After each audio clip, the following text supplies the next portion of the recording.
संगठित हो।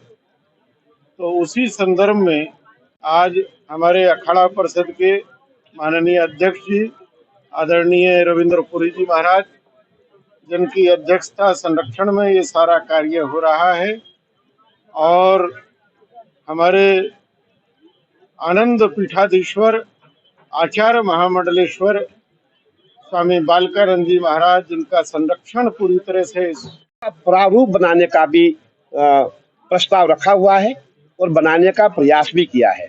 मैं चाहूँगा आप अपने मुखारबिंद से बताएंगे कि हम कैसा इसका प्रारूप होगा। आप सभी पत्रकार बंधुओं का हम अपने हृदय से स्वागत करते हैं।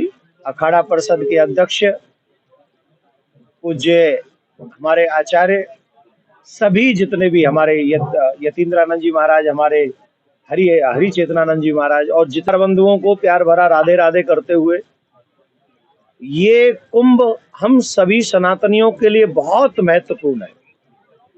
और यहाँ जब से कुंभ प्रारंभ हुआ है, सनातन जगत की दशा और दिशा दोनों निर्धारित होती है। हमको लगता है कि सनातन बोर्ड के माध्यम से सभी संत महात्मा, धर्माचार्य, कथाकार, शंकराचार्य, आचार्य, अखाड़ा परिषद, जितने भी संत महात्मा, इवन हर सनातनी ये चाहता है कि हमारे सनातन की भी सुरक्षा होनी चाहिए। आप लोगों ने सबने सुना जैसा कांड तिरुपति बालाजी में हुआ, तो उसके विषय में अभी हम ज्यादा चर्चा नहीं करेंगे, आप सबको मालूम है। उसी को ध्यान में रखते हुए 16 नवंबर दिल्ली में एक बहुत विशाल सनातन धर्म संसद हुई, जिसको आप सबके माध्यम से पूरे सनातन जगत को देश विदेश में पहुंचाया गया। अब निर्णायक भूमिका में जाने के लिए 27 जनवरी को, देखिए आप सबको बताएं, हमने 26 जनवरी पूज्य बालकानंद जी महाराज ने पहले घोषित की थी, फिर सबने चर्चा की कि 26 जनवरी तो जो है देश का बहुत बड़ा दिन है, तो ये संतों का ही समर्पण हो सकता है। हम सबने फिर ये, महाराज जी ने हमें आदेश दिया, आपने भी हमें फिर बताया बाद में कि नहीं 26 नहीं, हम लोग 27 जनवरी को इस धर्म संसद को करेंगे, जिससे देशभक्ति में भी, देश जब डूबा हो तो हम सब संत भी उस देशभक्ति में सभी सनातनियों का साथ दें। और वो इतना बड़ा कार्य किया गया। उसके बाद अब 27 जनवरी, तो यहाँ एक और बात कह दें, 27 जनवरी 26 जनवरी देश की स्वतंत्रता का आनंद होगा, देशभक्ति का आनंद होगा, तो 27 जनवरी धर्म की स्वतंत्रता का भी दिवस होगा। और धर्म के अभियान जो हम प्रारंभ करने जा रहे हैं, पूज्य महाराज श्री के सानिध्य में जो प्रारंभ हो रहा है, ये धर्म की आजादी का होगा, ये हमारे मंदिरों की आजादी का होगा, ये हमारे संस्कारों की आजादी का धर्म संसद होगा।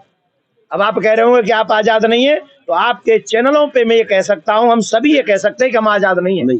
हमारा धर्म आजाद नहीं, हमारे मंदिर सरकारों के अंडर है, हमारे गुरुकुलम बंद कर दिए गए हैं, हमारी गौ और सड़क पे भटक रही है, हम आजाद अभी भी नहीं है। हमारे बच्चे, हमारी बहन बेटियों को स्कूलों में नचाया जा रहा है, हमारी संस्कृति आजाद नहीं है अभी भी।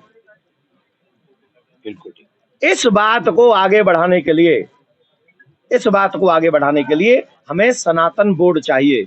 योगी जी, मोदी जी इस कुंभ के यजमान हैं, और ये सब आचार्यगण हैं, और बिना दक्षिणा के यज्ञ पूरा नहीं होता। और हमें इन लोगों से आशा है कि यजमान भी बढ़िया हैं। जब बढ़िया यजमान होते हैं ना, तो आचार्यों को खुशी होती है कि अच्छी दक्षिणा मिलेगी। तो अच्छी दक्षिणा यही होगी कि पूरा सनातन जगत हजारों वर्ष तक सुरक्षित हो सके, ऐसे सनातन बोर्ड का गठन हो। निवेदन, आप सबने ये बताया है कि हम प्रत्येक अखाड़े परिषद का प्रतिनिधित्व उसमें रहेगा, प्रत्येक अखाड़े का प्रतिनिधित्व उसमें रहेगा, चारों शंकराचार्यों का प्रतिनिधित्व उसमें रहेगा, चारों जो जगत गुरु इत्यादि हैं, जो हमारे निम्बार्क संप्रदाय, माधवा, उनका भी इसमें सबका समावेश रहेगा। ये सनातन बोर्ड ऐसा होगा जिसमें बड़ी बड़ी संस्थाओं का भी समावेश होगा। किस लिए होगा? जिससे सभी धर्मज्ञ, मर्मज्ञ, वेदज्ञ, पुराणज्ञ, ये सभी मिलकर सनातन जगत को सही दिशा दिखा सकें। इसका प्रारूप क्या होगा? पूज्य महाराज श्री के सानिध्य में 27 जनवरी को हम सब आपके सामने प्रस्तुत करेंगे। अभी आपको आगे की चर्चा हमारे पूज्य बालकानंद जी महाराज बताएंगे, पूज्य महाराज श्री बताएंगे। मैं देखो बार बार नाम इसलिए लेता हूँ, मैं डरता हूँ नाम लेने से। बड़ों का नाम कभी नहीं लेना चाहिए, हमें सिखाया गया है। अब इसका मतलब, मैं जब कहता हूँ संत चरणों में प्रणाम, इसका मतलब यही है कि मैं सभी का नाम नहीं लेना चाहता अपनी वाणी से, क्योंकि हम लोगों को बताया पाप लगता है, पर आपके चैनल के माध्यम से 1 मिनट में एक बात कह के खत्म करूंगा, फिर पूज्य बालकानंद जी महाराज कहेंगे, फिर हरि चेतनानंद जी महाराज कहेंगे, और फिर आगे भी यतीन्द्रानंद जी भी अपनी बात रखेंगे। सनातनियों से एक निवेदन है, अगर मुख्यमंत्री प्रधानमंत्री हमको दक्षिणा देना चाहते हैं तो आपको भी एक दक्षिणा देनी है कि 27 जनवरी को 17 सेक्टर में अगर जगह बैठने की ना मिले तो खड़े रहो, खड़े होने की ना मिले तो जाम लगाओ, और इतनी अच्छे से ईमानदारी से मांग रखो और कहो कि अगर वक्फ बोर्ड है तो सनातन बोर्ड हमें चाहिए ही चाहिए, बिना सनातन बोर्ड लिए हम कुंभ से वापस नहीं जाएंगे। ये दृढ़ संकल्प के साथ सभी सनातनी यहाँ पहुंचे, ये हम आपसे प्रार्थना करते हैं पूज्य महाराज के। और ये आर्यावर्त है, और आर्यावर्त में एक ही धर्म था, वो था सनातन धर्म। तो मैं आचार्य जी की बात को आगे बढ़ाते हुए 2 बातें कहता हूँ। जैसा देवकीनंदन जी ने कहा, उसमें इस अक्फ और वक्फ बोर्ड की कोई जगह नहीं है, तो उसको समाप्त होना चाहिए। और जो पुनः पहले था सनातन बोर्ड, एक अभी की मांग है, परंतु हमारी विद्युत परिषदें हमेशा से रही हैं। प्राचीन समय में हमारी विद्युत परिषदें होती थी, उनके द्वारा ये निर्णय होते थे। अब उसका प्रारूप एक बोर्ड के रूप में हो जाएगा, क्योंकि कॉन्स्टिट्यूशन बॉडी चाहिए हमको, क्योंकि बिना बोर्ड के हम कॉन्स्टिट्यूशन बॉडी, परिषद एक कॉन्स्टिट्यूशन बॉडी बन नहीं सकती, और हमको संवैधानिक बॉडी चाहिए। तो संवैधानिक व्यवस्था के तहत हमारी जो देवकीनंदन जी ने जो 16 नवंबर को दिल्ली में भी बहुत बड़ा आयोजन किया था, बहुत बड़ा, और मुझे महाराज जी मालूम था, 20,000 लोग जोशी ने कहा भी था कि मैं इसका श्रेय आपको ही दूंगा। और मैं ये चाहूंगा जो सनातन बोर्ड का गठन हो, उसमें सभी देश विदेश जितने भी हमारे मठ है, जितने भी हमारे सनातनी है, सभी उसमें भाग लें।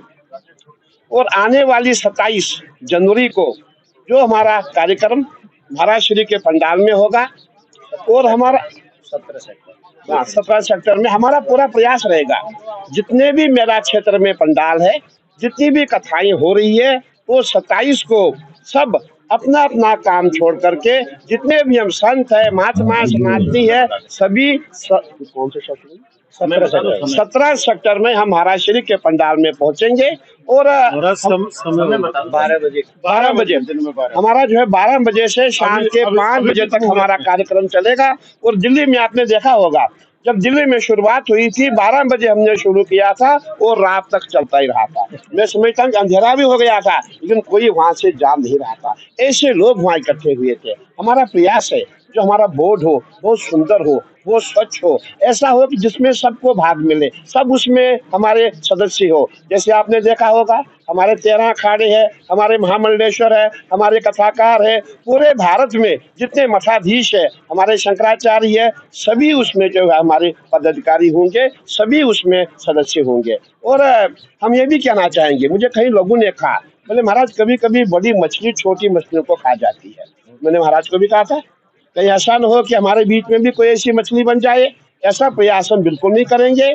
हमारा एक ही लक्ष्य है कि जो भी छोटे मठ है, छोटे मंदिर है, उनको सुरक्षा दी जाए, उनको बचाया जाए, और हमारा कोई अधिकार उन पे हस्तक्षेप करने का कोई अधिकार नहीं होगा कि उनके मठ हम कब्जा करें। सनातन बोर्ड वक्फ बोर्ड की तरह कब्जा नहीं करेगा, तो सनातन बोर्ड का प्रयास रहेगा हम पूरे हिंदुस्तान में जहाँ जहाँ हमारे सनातनी है वहाँ पे हम कार्य करें। और मैं यही चाहूंगा कि हम बहुत जल्दी जितने भी हम संत महात्मा है, जितने पदाधिकारी है, जितने हम सनातनी है, सभी इस पे अपना चिंतन दें, हम अपना ध्यान दें कि 17 सेक्टर में पहुंचकर हम सब एक ऐसा आयोजन करें जिसकी आवाज कहाँ तक जाएगी, दिल्ली तक जाएगी। आवाज कहाँ तक जाएगी, लखनऊ और सीधा दिल्ली। और महाराज श्री का प्रयास रहा है, हमने महाराज श्री को देखा था जब महाराज श्री ने वहाँ गरजना शुरू किया था, मैंने सोचा था शायद कनाट प्लेस में इनकी आवाज पहुंच गई होगी, ऐसा लग रहा था। और हमारा ऐसा ही प्रयास रहेगा जो हमारा बोर्ड हो बहुत सुंदर हो, बहुत स्वच्छ हो, दिव्य हो, भव्य हो, और हमारा महाकुंभ भी बहुत दिव्य भव्य हो ही रहा है। मैं यही चाहूंगा कि आप सब जो है 27 को 12 बजे सेक्टर 17 में आएंगे, महाराज श्री के पंडाल में आएंगे।